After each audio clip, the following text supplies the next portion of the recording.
Hey aspirants, welcome back to professional banking. स्वागत है आप सभी का। कैसे हैं आप सभी? तो दोस्तों, जैसे कि आप सभी जानते हो कि इस वीडियो में मैं आपके साथ कुछ important types of sitting arrangement के बारे में डिस्कशन कर रहा हूँ। फिलहाल तो हम डे बेस्ड कह रहा हूँ, लीनियर सिटिंग अरेंजमेंट का डिस्कशन कर रहे हैं। ठीक है, तो अभी तो पहला ही टाइप है जिसके बारे में हम डिस्कशन कर रहे हैं। आज ये लास्ट लेक्चर है लीनियर की। कल से हम सर्कुलर पे आएंगे और सर्कुलर के जितने भी पॉसिबल टाइप्स बन सकते हैं, जैसे अंदर देख रहे हैं, बाहर देख रहे हैं, एक साथ अंदर बाहर देख रहे हैं, और कोई मतलब उसके साथ वेरिएबल ऐड कर दिया है, और भी जितने टाइप पॉसिबल बन सकते हैं सारे हम उसमें डिस्कशन करेंगे। ठीक है, तो आज ये लास्ट लेक्चर है लीनियर की। इसके बाद हम देखेंगे सर्कुलर को। ठीक, चलो स्टार्ट करते हैं वीडियो को, देखते हैं आज वीडियो में क्या है हमारे पास। तो आज कह रहा है एक पजल हमारे पास जिसमें कह रहा है देयर आर 9%। तो आज भी हम स्टेप वाइज ही चलेंगे, जैसे हम हमेशा स्टेप वाइज चलते हैं। पहला स्टेप हमारा क्या होने वाला है? पहला स्टेप होने वाला है यहाँ से, जहाँ से कंडीशन शुरू हो रही है यहाँ से पढ़ना शुरू करेंगे, और जहाँ तक कंडीशन नहीं शुरू हो जाती वहां तक पढ़ेंगे। ठीक है, कह रहा है there are 9% sitting in a straight line and all of them facing north. ठीक, दे आर MNOPQRSTU। ठीक है, are sitting equal distance but not necessarily in the same order. Each one has different age दी हुई है 41 से 49 तक, but not necessarily in the same order। ठीक है, कह रहा है अब देखो यहाँ से कंडीशन शुरू हो गई, तो अब इसके बाद हम यहाँ तक पढ़ लिए। ठीक, अब हमें क्या समझ में आया कि 9 लोग हैं, स्ट्रेट लाइन पे बैठे हैं, फेस नॉर्थ किए हैं, और ये सारे लोग का नाम है, और इनका कुछ एज दिया है 41 से 49 के बीच में। अब हमारा स्टेप 1 कंप्लीट होता है। ठीक है, स्टेप 1 यहाँ पे कंप्लीट हो गया। स्टेप 2 में क्या करते हैं? स्टेप 2 में हम बनाते हैं एक टेबल। तो हम क्या करेंगे? कहा था कि स्ट्रेट लाइन पे बैठे हैं, फेसिंग नॉर्थ है, तो हम एक स्ट्रेट लाइन बनाएंगे और नॉर्थ सबको दिखा देंगे। तो एक स्ट्रेट लाइन बना लेते हैं, और एक लोग, दो लोग, तीन लोग, चार, पाँच, छः, सात, आठ और नौ, सब लोग ऊपर की तरफ देख रहे हैं। कोई फर्क नहीं पड़ता है, बनाने की जरूरत नहीं है। ठीक है, ऐसे खाली अलग से एक जगह लिख लो कि सब लोग ऊपर की तरफ देख रहे हैं। ठीक है, उसके बाद कह रहा है सबका कुछ डिफरेंट एज दिया हुआ है 41 से 49 के बीच में। अच्छा, मैं अगर सजेस्ट करूं आपको, तो आप ना एक काम करना, एक 49 से लेकर 49, 48, 47, 46, 45, 44, 43, 42 और 41, ये 9 लोग हो गए ना। ये अलग से लिख लेना। क्यों पता है? इससे बहुत ज़्यादा हेल्प मिल जाएगी आपको जब आप कंडीशंस लिख रहे होगे, क्योंकि एलिमिनेट बहुत जल्दी होगा। यहाँ पे आपको ज़्यादा लिखना नहीं पड़ेगा, बस यहाँ पे इनके सामने कट लगा देना होगा, या इनके सामने लिख देना होगा कि पर्टिकुलर कोई इससे रिलेटेड है या इससे रिलेटेड नहीं है। ठीक है, ये हमारा स्टेप 2 कंप्लीट हो गया। अब स्टेप 3 में हम क्या करते हैं? स्टेप 3 में हम करते हैं कंडीशंस को नोट। चलिए स्टार्ट करते हैं कंडीशन को नोट करना। ठीक, फिलहाल इसको मिटा देता हूँ, यहाँ पे मैं यहाँ तक तो मिटा ही देता हूँ। The age difference between Q and O is a perfect cube. तो Q और O के बीच का जो एज होने वाला है डिफरेंस, वो होने वाला है परफेक्ट क्यूब। क्या होता है परफेक्ट क्यूब? होता है मतलब ये, जैसे मान लो कि एक सेकंड अरे जैसे ये x है, इसका क्यूब। ठीक, अब इसमें देखो इन नंबर्स में परफेक्ट क्यूब कौन कौन से हैं। चलो 3 का क्यूब कितना होता है? 27 होता है। 4 का क्यूब कितना होता है? 64 होता है। तो इसमें कोई ऐसा दिख रहा है जो परफेक्ट क्यूब है किसी का? बताओ। परफेक्ट स्क्वायर होना चाहिए आई थिंक। परफेक्ट क्यूब तो यार 2 का क्यूब 8 होता है, 3 का क्यूब 27 होता है, 4 का क्यूब 64 होता है। और इसमें मुझे नहीं लगता है difference, each one has different age 41 से 49, but not necessary in the same order. ठीक है, और परफेक्ट क्यूब तो इसमें किसी का नहीं दिख रहा। परफेक्ट क्यूब कुछ दिख रहा है ऐसा कोई परफेक्ट क्यूब का? 49 7 का स्क्वायर होता है। ठीक है, और परफेक्ट स्क्वायर होना चाहिए, ये मुझे थोड़ा सा गलत लग रहा है यहाँ पे। ठीक है, इसको हम सही कर लेते हैं, स्क्वायर लिखते हैं, और बाकी देखेंगे आगे क्या है। ठीक है, इसको देखते हैं आगे क्या है। परफेक्ट स्क्वायर होगा तभी ये आएगा ही। ठीक है, स्क्वायर लिखते हैं। ठीक है, यहाँ पे मान लो इन दोनों के बीच का जो परफेक्ट स्क्वायर, एक सेकंड, सॉरी, ठीक ठीक, आई एम रियली सॉरी।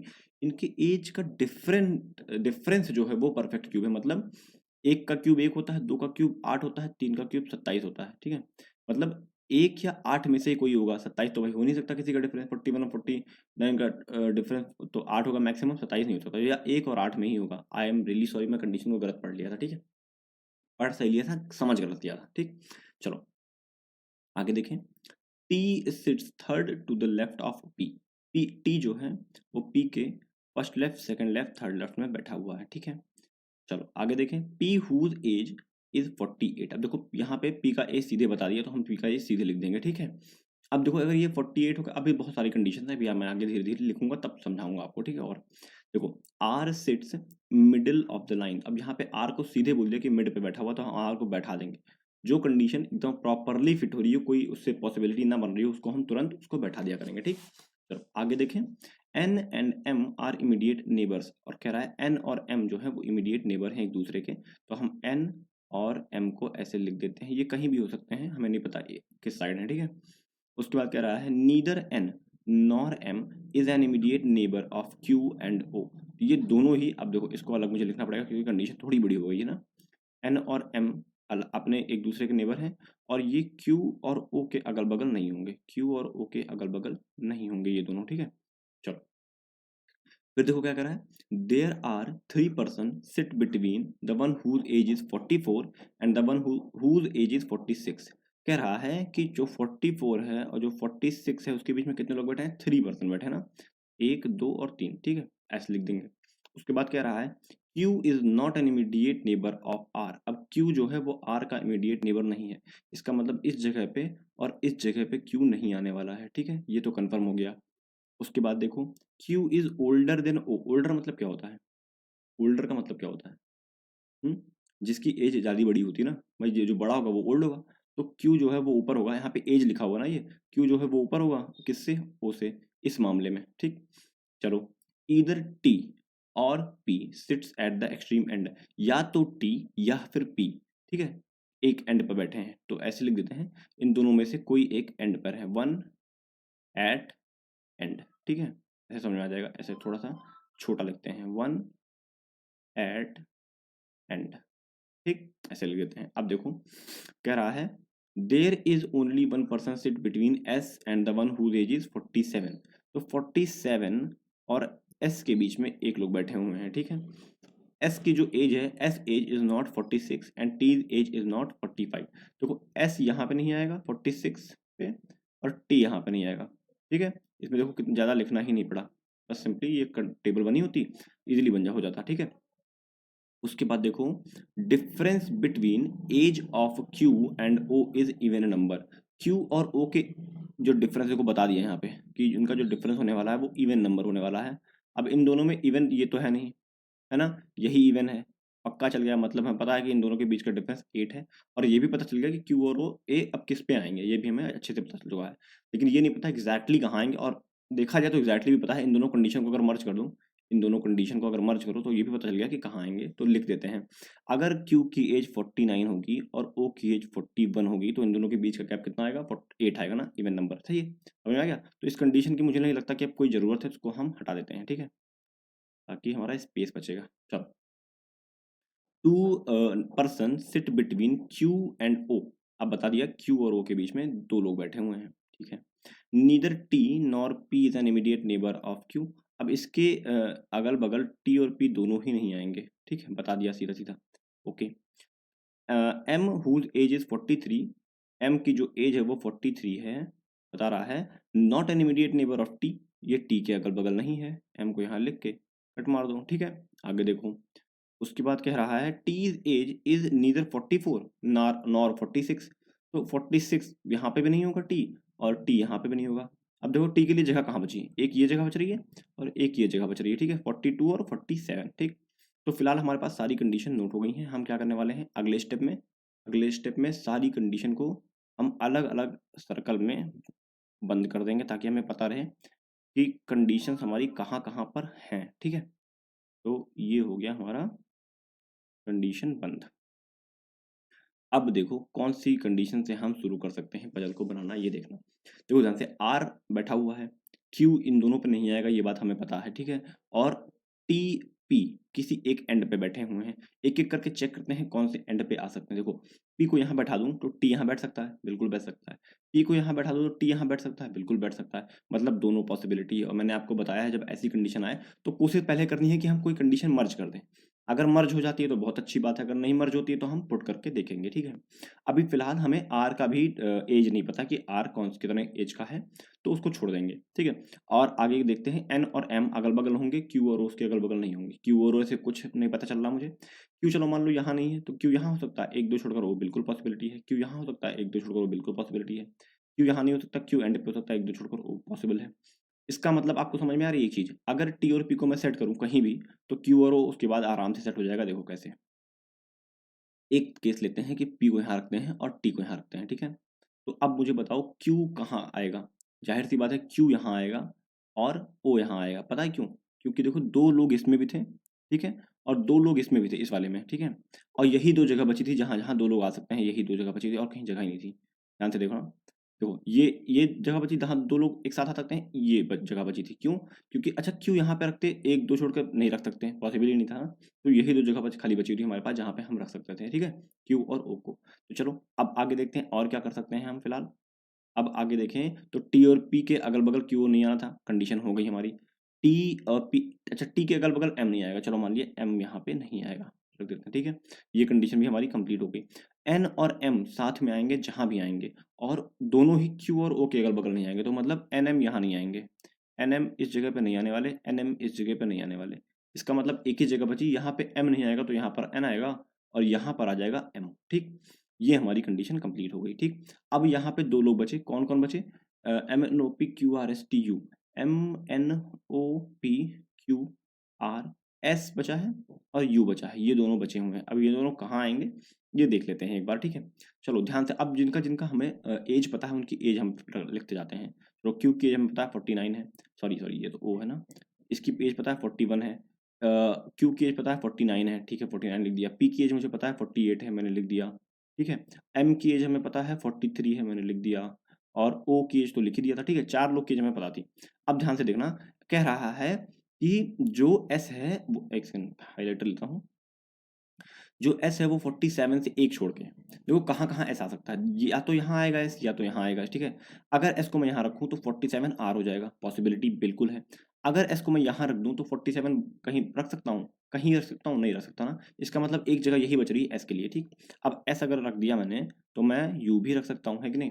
अगर मैं एस को यहाँ रखूँ तो मुझे आर की एज पता चल गई कि 47 है, तो आर की एज में 47 पुट कर दूंगा। अब एस रख दिया तो यू को भी रख दूंगा, यू यहाँ रख दिया, तो ये कंडीशन भी मेरी सेटिस्फाई होगी। अब देखो कि 46 से छोड़कर 44, तीन 40, एक सेकंड 46 और 44 में जो गैप है वो कितने का है? 3 लोग का गैप है। अब मुझे बताओ कहीं ऐसी कोई ऐसी जगह आपको दिख रही है जहाँ पे 3 लोग को मैं गैप दिला के रख सकता हूँ? यहाँ रखूंगा तो भी 4 लोग आ रहे हैं, यहाँ रखूंगा तो भी 4 लोग आ रहे हैं। इसका क्या मतलब हुआ? इसका मतलब वो ये जो हमने कंडीशन उठाई है ये गलत उठा दी है। टी और पी यहाँ पे नहीं आएंगे। टी और पी को शुरुआत किया ना हमने, तो टी और पी यहाँ नहीं आएंगे, कोई बात नहीं, हम इसको मिटा देंगे पूरा। एक सेकंड, इसको पूरा मिटा देंगे और दोबारा से टी और पी को उस एंड पे रखकर एक बार फिर से चेक करेंगे। तो जो ब्लू पेन से मैंने रखा था वो सारी हमारी पॉसिबल मतलब पॉसिबिलिटी थी, कंडीशन चेक कर रहा था मैं ना। तो ब्लू पेन वाली सारी चीज़ों को मिटा दूंगा और एक बार दोबारा फिर से चेक करूंगा, ठीक। चलो अच्छा एक चीज पी, हाँ सही, कोई दिक्कत नहीं है, पी के लेफ्ट में था ना, ठीक। पी और टी यहाँ पे हो जाएगा, ठीक है। उसके बाद अब जो क्यू और वो आएगा तो ओ यहाँ पे आ जाएगा और क्यू यहाँ पे आ जाएगा, ठीक है। अब जिनका जिनका एज पता है उनका लिख दो, 49, 41। टी और पी का नहीं पता मुझे, ठीक है। अब देखो इसके क्यू और ओ के अगल बगल एम एन नहीं आने वाला था, और टी के बगल भी एम नहीं आने वाला था, ठीक है। तो एम यहाँ आ जाता और एन यहाँ आ जाएगा, ठीक है। एम की एज 43 हमें पता है, ठीक है। और ओ और किसकी एज पता है हमें? पी की एज 48 पता है, ठीक है। 48 पता है। टोटल हमें 1 2 3 4 5 लोग की एज पता है, नहीं अच्छा आर को तो मैंने पुट किया था पॉसिबिलिटी में, ठीक है। चलो अब इतना हमें पता चल गया। अब बताओ आर की सॉरी एस की एज क्या होगी? एस और यू बचे ना हमारे पास खाली, तो एस को कहाँ पुट कर सकते हैं ये बताओ मुझे। एस को यही पुट कर सकते हैं इस जगह पे ना, तभी तो 47 आर की एज तो 47 आने ही वाली है, कन्फर्म है, ठीक है। तो आर की एज तो यहाँ मैंने रख दी। अब ये बताओ मुझे कि 44 और 46 में आपको कौन सी जगह दिख रही है जहाँ पे हम रख सकते हैं? देखो एस को अगर मैं 44 पे रख दूं, 1 2 3 छोड़कर 46 एन आ सकता है क्या? देखो एस पे, एस 46 पे एस और टी मना है, ठीक है। एस और टी मना है, मतलब एन नहीं मना है, ठीक है। अच्छा मान लो अगर यहाँ रखता हूँ 44 या 46 कुछ भी, 1 2 3 छोड़ के 44 या 46 आएगा जो कि टी पे नहीं हो सकता। इसका मतलब क्या पता? इसका मतलब 44 और 46 इसी दो जगह पे आने वाले हैं, और 46 तो यहाँ नहीं आएगा, इसका मतलब 44 यहाँ आएगा और 46 एन पे आएगा। ठीक, ये हमें क्लियर हो गया। चलो इसको लिख लेते हैं। देखो 44 को यहाँ रखूंगा तो 46 यहाँ पे आ जाएगा। ठीक, अब हमें दो पॉसिबिलिटी, दो और पता चल गया कि एस का जो है वो है 44 और एन का जो है 46। अब कौन बच रहा हमारे पास? टी 45 पे नहीं हुआ, यहाँ पे पहले बता रखा, तो जाहिर सी बात है एक ही जगह बची, टी यहाँ हो जाएगा और यू बचा हुआ जो कि यहाँ पे हो जाएगा। ठीक है, यू को यहाँ रख देंगे और यू की 45 एज दिखा देंगे, और टी जो बचा हुआ उसकी एज हो जाएगी कितनी, सॉरी 45 लिख दिया हूँ, टी हुआ यहाँ पे, टी टी हो जाएगा 42। ठीक है, तो आई होप आपको ये पजल समझ में आई होगी, मतलब सिटिंग अरेंजमेंट समझ में आई होगी। नहीं समझ में आई, जहां भी नहीं समझ में आई तुरंत पॉज करना, उसकी टाइमिंग मेंशन कर देना कि सर यहाँ समझ में नहीं आई, मैं दोबारा उसको समझा दूंगा आपको। ठीक है, चलो देखते हैं आगे क्या है अगला हमारे पास। तो नेक्स्ट, एक सेकंड कहाँ गया, ये हो गया। आप लोग स्क्रीनशॉट लेना चाहो तो ले सकते हो उसका। ठीक है, चलो नेक्स्ट देखें। अगला है हमारे पास कह रहा है, तो पहला स्टेप वही स्टेप वाइज चलेंगे हम लोग। ठीक है, पहला स्टेप क्या है?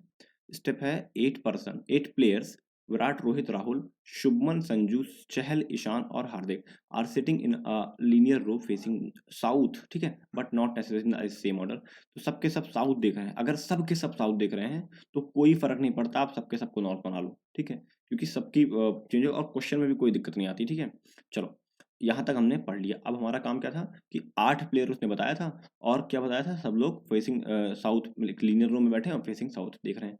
तो 8 हम बना लेंगे, लाइन पे एक सेकंड, एक लाइन खींच लेंगे और 8 लोग बना लेंगे, 1 2 3 4 5 6 7 और 8। ठीक है, अब कोई फर्क नहीं पड़ता, वहां पे एरो मैंने बना ही दिया था। ठीक, चलो अब स्टार्ट करते हैं कंडीशंस को लिखना। स्टेप 1 में हमने पढ़ा, स्टेप 2 में हमने रो बनाई, स्टेप 3 हमारी क्या है, कंडीशंस को पढ़ना यहाँ से। ठीक है, चलो कह रहा है Virat seats at one of the extreme and. Virat जो है, मतलब अच्छा नाम देखो अलग अलग है, वी आर आर, आर दो बार है, एस एस दो बार है, और सी आई एच। तो आर ओ लिख देंगे, आर ए लिख देंगे, एस एच लिख देंगे, एस ए लिख देंगे। ठीक है, बाकी सब सेम है। ठीक है, वी जो है वो किसी एंड पे बैठा है, तो वी जो है वो एंड पे बैठा है, इसको लिख देंगे। ठीक है, कह रहा है only one person sit between Virat and Rahul. तो विराट और राहुल आर ए के बीच में दो वन लोग, एक लोग बैठे हैं। ठीक है, कह रहा है, उसके बाद कह रहा है only 3 people sit between Rahul और ईशान। राहुल और ईशान के बीच में 1 2 3 बैठे हैं, आई लिख देंगे। ठीक है, उसके बाद कह रहा है Rohit sit third to the left of Sanju. Sanju के first left, second left, third में रोहित बैठा हुआ है। ठीक है, ऐसे लिख देंगे। ठीक है, उसके बाद देखो शुभमन एस एच, मतलब is not an immediate neighbour of Ishan. S H यहाँ पे नहीं आएगा, एस एच यहाँ पे नहीं आएगा। ठीक है, चलो only 2 people sit between Sanju and Hardik. Sanju और हार्दिक में दो लोग बैठे हुए हैं। हार्दिक, अब देखो इधर देखो कि इधर तो बता दिए थे रोहित बैठे हैं 2 लोग, है ना। एक मिनट रुको, हाईलाइटर लूँ तभी समझ में आएगा।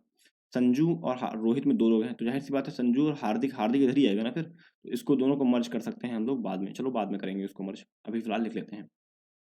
कह रहा है Hardik is not an immediate neighbour of Virat. अब ये विराट के अगल बगल नहीं आने वाला है। ठीक, ये हमारा हो गया तीसरा स्टेप कंप्लीट। अब हम चौथे स्टेप में क्या करने वाले हैं, चौथे स्टेप में सबको एक सर्कल में बंद कर देंगे। ठीक है, उसके बाद एक एक करके हम पॉसिबिलिटी को मर्ज करने की पहले कोशिश करेंगे, नहीं मर्ज होगी तो हम पुट करना शुरू करेंगे। चलो ये पॉसिबिलिटी तो मेरी मर्ज हो रही है। ठीक है, जो पॉसिबिलिटी मेरी मर्ज हो रही है उसको देखो, यहाँ शुरू किया अगर मैंने, तो ये पॉसिबिलिटी मेरी मर्ज हो गई। ठीक, इसको मैं अब देखो कितने लोगों को टोटल, 1 लोग, 2 लोग, 3 लोग, 4 लोग, 5 लोग, 6 लोग, 7 लोग, 7 लोग तो सीधे सीधे आ रहे हैं। 7 लोग सीधे से मतलब समझ रहे हो, और विराट किसी एंड पे बैठा हुआ है, विराट किसी एंड पे बैठा हुआ है और 7 लोग इसमें आ रहे हैं। और ये भी बता दिया कि हार्दिक जो है विराट के अगल बगल नहीं है। इसका मतलब क्या हुआ पता है, हार्दिक एंड पे आने वाला है, कन्फर्म एंड पे आने वाला है। पता है कैसे, देखो मैं रख के दिखाऊंगा आपको। मान लेते हैं, मान लेते हैं इसी कंडीशन से हम शुरू करते हैं। ठीक है, मान लेते हैं कि हार्दिक को मैं एंड पे ना रखूं, मैं बताया हूं आपको एंड पे आएगा कन्फर्म, रुको देखते हैं। मान लेते हैं कि हार्दिक को मैं एंड पे ना रखूं, तो क्या पॉसिबिलिटी बनेगी। तो संजू को मुझे यहाँ रखना पड़ेगा, 2 छोड़ के रोहित को मुझे यहाँ रखना पड़ेगा, और 2 छोड़ के मुझे हार्दिक को यहाँ रखना पड़ेगा। अब ये बता रखा है कि विराट एंड पे आएगा, तो मतलब विराट यहाँ जाएगा, इसका मतलब ये गलत हो जाएगा, हार्दिक के अगल बगल हो जाएगा विराट ना, तो ये गलत हो जाएगा। इसका मतलब ये हुआ कि हार्दिक एंड पे आएगा, और ये भी पता है कि किस एंड पे आएगा, किस एंड पे आएगा ये भी मुझे पता है कि इसी एंड पे आएगा।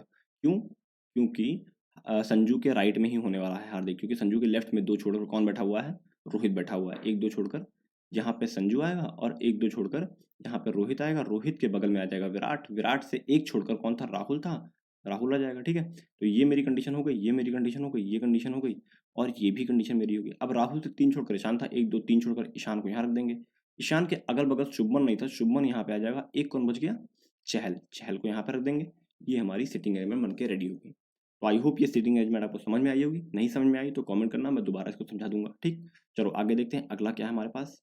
जो नेक्स्ट सिटिंग अरेंजमेंट है उसमें ये बात कही गई है कि, एक सेकंड रुकना, मैं पेन का कलर बदल लूँ, कि 7 friends STUVWXY go for a meeting and are sitting equidistant from each other in a row facing north but not necessarily in the same order. T sits at one of the extreme end of the row. T जो है वो and पे बैठा है। यहाँ से शुरू हो गई कंडीशन हमारी लिखना। तो हम क्या करेंगे? पहले सबसे पहला हमारा काम होने वाला है, यहाँ से यहाँ तक हमने पढ़ा। दूसरा हमारा काम हो रहा है, 7 लोग हैं तो एक टेबल बनाएंगे और 7 लोग को वहाँ बैठा देंगे। सब लोग एक ही साइड देख रहे हैं, कोई फर्क नहीं पड़ता, ठीक है? चलो सबको एक साइड बैठा देंगे, 1 2 3 4 5 6 और 7, ठीक है? सब लोग ऊपर की तरफ देख रहे हैं। उसके बाद कह रहा है T sits at one of the extreme end of the row. अब बता दिया कि टी किसी एंड पे बैठा है, एंड पे बैठा दिया मैंने। उसके बाद कह रहा है only 3 friends sit between T and Y. अब टी और वाई के बीच में 3 लोग बैठे हैं, ठीक है? बैठा दिया मैंने। W sit at to the immediate right of V. V के इमीडिएट राइट में है डब्ल्यू, ऐसे कर दिया मैंने, ठीक है? वी, हु हमेशा अपने से पहले वाले को लेता है, तुरंत पहले वाले को। देखो हु जैसे V who is an immediate neighbour of S and S, sorry, who is an immediate neighbour of neither S nor X. V जो है ना ही यहाँ पे इसके बगल में एस आने वाला है ना ही एक्स आने वाला है, दोनों नहीं आएंगे, ठीक है? उसके बाद कह रहा है neither U nor V sits to the immediate left of Y. Y के ना इमीडिएट लेफ्ट माने इस जगह पे ना ही यू आएगा और ना ही वी आएगा, ठीक? काट देते हैं। उसके बाद कह रहा है only 2 friends sit between you और वी, और यू और वी के बीच में 2 लोग बैठे हुए हैं, ठीक है? उसके बाद कह रहा है equal number of friends sit between T and U as that of X और एस और एक्स। एस और एक्स में जितने लोग हैं टी और यू में भी उतने ही लोग हैं, ये कहा है। ये हमारा तीसरा स्टेप हुआ। चौथे स्टेप में हम क्या करने वाले हैं? सबको एक सर्कल में बंद करने वाले हैं, ठीक है? सबको बंद कर लेते हैं एक सर्कल में। चलो इतना होने के बाद अब हमें क्या करना है? अब हमें करना है इनको मर्ज, कोशिश करनी है, पहले मर्ज करेंगे, अगर मर्ज नहीं होगा तो पुट करेंगे, ठीक है? चलो देखते हैं कौन कौन सी कंडीशन हमारी मर्ज हो सकती है। टी वाई, वाई के कोई फर्क नहीं पड़ता, ठीक है? चलो वाई यू वी ये भी कोई फर्क नहीं पड़ता। अच्छा यू देखो यहाँ पे वी के इमीडिएट राइट में है, लेकिन हमें ये नहीं पता कि यू और वी किस साइड है। मतलब वी जो है यू जो है वी के राइट में है या लेफ्ट में, हमें नहीं पता, इसको भी मर्ज नहीं कर सकते। टी से यू जितनी दूरी पे है, ऐसे अभी हम एक सिंगल कंडीशन को इसमें मर्ज नहीं कर सकते। तो हमारा पहला काम क्या होने वाला है? हम अब शुरू करेंगे पुट करना कंडीशन को, और मैंने आपको बता रखा है कंडीशन आपको शुरू करनी है लेफ्ट साइड से। तो टी को एंड पे बताया था, टी को एंड पे रख के और शुरू करेंगे, देखेंगे क्या बनेगा, ठीक है? चलो टी को यहाँ रख दिया तो 3 छोड़कर वाई को यहाँ रखना पड़ेगा, रख देंगे, ठीक है? अब वाई के इमीडिएट लेफ्ट में यू और वी नहीं आएगा तो काट देंगे इसको, ठीक है? उसके बाद देखो कह रहा है यू और वी के बीच में ना 2 लोग का गैप होने वाला है। अब कौन सी ऐसी जगह है जहाँ पे हम रख के यू और वी को 2 लोग का गैप करा सकते हैं, ये बताओ मुझे। अगर मैं एक सेकंड हाइलाइटर लेता हूँ। देखो अगर मैं यू और वी को यहाँ रखूँ, एक यहाँ चेक करते हैं, यू और वी को यहाँ रखूँ तो पॉसिबिलिटी है कि यहाँ पे आएगा, एक यू आएगा तो एक वी आएगा, 2 छोड़ के। यहाँ नहीं हो सकता, ठीक है? यहाँ रखूँ तो यहाँ पॉसिबल है, यहाँ रखूँ तो यहाँ पॉसिबल है, लेकिन यहाँ पे यू और वी आएगा ही नहीं। इसका मतलब सिर्फ एक कंडीशन ये बची है जहाँ पे मैं रख सकता हूँ। तो चलिए पुट कर देते हैं इसको, देखते हैं क्या यहाँ से बनेगा कि नहीं बनेगा। तो अगर मैं यू और वी मतलब दोनों में से किसी एक को यहाँ पे रखता हूँ तो मुझे 1-2 छोड़कर यू और वी दोनों में से किसी एक को यहाँ पे रखना पड़ेगा। अब देखो कह रहा है कि सॉरी वी के अगल-बगल एस और एक्स नहीं आएगा, ठीक है? वी के अगल-बगल अगर मान लो वी को मैं यहाँ रख दूँ, यहाँ पे इस जगह पे वी को यहाँ रख दूँ और यू को यहाँ एक पॉसिबिलिटी चेक कर रहे हैं फिलहाल ये ना, यू को यहाँ रख दूँ तो डब्ल्यू यहाँ आ जाएगा, पॉसिबल है, कोई दिक्कत नहीं है। अब देखो एस और एक्स इसी दोनों जगह पे आएँगे, एस और एक्स यहाँ पे आएँगे, एस और एक्स यहाँ पे आएँगे, ठीक है? लेकिन एक चीज़ मुझे बताओ कि टी और यू के बीच में जितनी दूरी है, क्या एस और एक्स के बीच में उतनी दूरी है? 1-1 पर्सन का गैप है, बिल्कुल है। और वाई के अब देखो एक ही जगह बताया था कि वाई के ये वाला देखो, ये वाला देखो वी के अगल-बगल, लेकिन इस पॉसिबिलिटी से मेरा ईदर और केस बन रहा है ना। एक पॉसिबिलिटी दूसरी चेक करते हैं, अगर हम यू को यहाँ ना रख के इस एंड पे रखें, इस एंड पे, यहाँ पे ठीक है। तो मैं वी को यहाँ रखूंगा और डब्ल्यू को यहाँ रखूंगा। अब मुझे ये बात बताओ, यू के अगल बगल क्या, सॉरी, एक सेकंड, वी के अगल बगल क्या बताया था, एस और एक्स नहीं आएंगे, मतलब वी यहाँ अगर आ गया तो एस और एक्स यहाँ आएंगे ही नहीं। ठीक है, एस और एक्स इस जगह पे मना हो जाएगा एकदम, ना एस आ सकता है ना एक्स आ सकता है। ठीक है, इस जगह पे आ नहीं सकता। और दो ही लोग बचे हुए हैं इस पूरी कंडीशन में, दो लोग से बचे हुए हैं। इसका मतलब है कि यहाँ से कंडीशन गलत हो रही है और उस वाली कंडीशन में इधर और का केस बन रहा है। ठीक है, अगर मैं, देखो, अगर मैं यू को यहाँ रख दूँ, यू को यहाँ रख दूँ, वी को यहाँ रख दूँ, तो डब्ल्यू को मुझे यहाँ रखना पड़ेगा और बन तो जाएगा, यहाँ पे कोई दिक्कत नहीं है, एस और एक्स आ जाएगा ना, ऐसे इधर और का केस बन जाएगा। और कहीं मुझे नहीं लगता स्पेसिफिकली कहा गया है कि एस इधर होगा या एक्स इधर होगा। ठीक है, चलो, ये मेरा अभी प्रॉपर नहीं बना, तो मुझे थोड़ा सा डाउट है कि क्या पता टी को इस एंड पे रख के बनाऊं तो बन जाए। चलो एक बार इसको भी रख के देख लेते हैं इस एंड पे, अगर इस एंड पे नहीं बना तो जाहिर सी बात है वही इधर और केस बनेगा। ठीक है, चलो, टी को इस एंड पे रखा मैंने, तो 3 छोड़ के मुझे वाई रखना पड़ेगा, मैंने वाई को रख दिया। अब वाई को रखते मुझे पता चल गया कि यू और वी इस जगह पे नहीं आएंगे, मैंने इसको काट दिया। ठीक है, अगर यू और वी इस जगह पे नहीं आएंगे तो आएंगे कहाँ पे, ये बताओ मुझे। एक ही जगह बच रही है उसके बाद फिर, और कोई जगह नहीं बच रही है। पता नहीं इसमें वो भी बच रही है कि नहीं। तो यू को यहाँ रखूंगा तो एक दो छोड़कर वी यहाँ रखेगा, और यू को यहाँ, इसमें तो वो जगह बच भी नहीं रही जो जगह पिछले वाले में बच रही थी। ठीक है, इसमें कोई जगह ही नहीं बच रही यू और वी के रखने के लिए। देखो ध्यान से, यू को यहाँ रखूँ, एक दो छोड़कर वी नहीं आ सकता, यू को यहाँ रखूँ, एक दो छोड़कर वी आएगा यहाँ पे, और यू और वी दोनों ही मना है टी के लेफ्ट में, सॉरी वाई के लेफ्ट में। तो इसका मतलब ये वाली कंडीशन हमारी वैसे ही गलत हुई। अब समझ में आ गया मुझे, या कि क्या बोलते हैं, जो हमारा प्रॉपर बनेगा ना पजल, वो बनेगी इधर और केस की। ठीक है, तो हम रखेंगे टी को यहाँ पे, एक दो तीन छोड़कर वाई को यहाँ पे रखेंगे, वी को यहाँ रखना पड़ेगा, डब्ल्यू को यहाँ रखेंगे, यू को यहाँ रखेंगे, और एस और एक्स मेरा यहाँ पे आ जाएगा, एस और एक्स मेरा यहाँ पे आ जाएगा। तो देखो कंडीशन मैच कर लेते हैं, टी एंड पे है, टी से 3 छोड़कर वाई है, वाई के इमीडिएट लेफ्ट में यू और वी नहीं है। ठीक है, सही है। उसके बाद वी के अगल बगल एस और एक्स नहीं है। ठीक है, कोई बात नहीं, सही है, बढ़िया। यू और वी में 2 लो का गैप है, यू और वी में 2 लो का गैप है।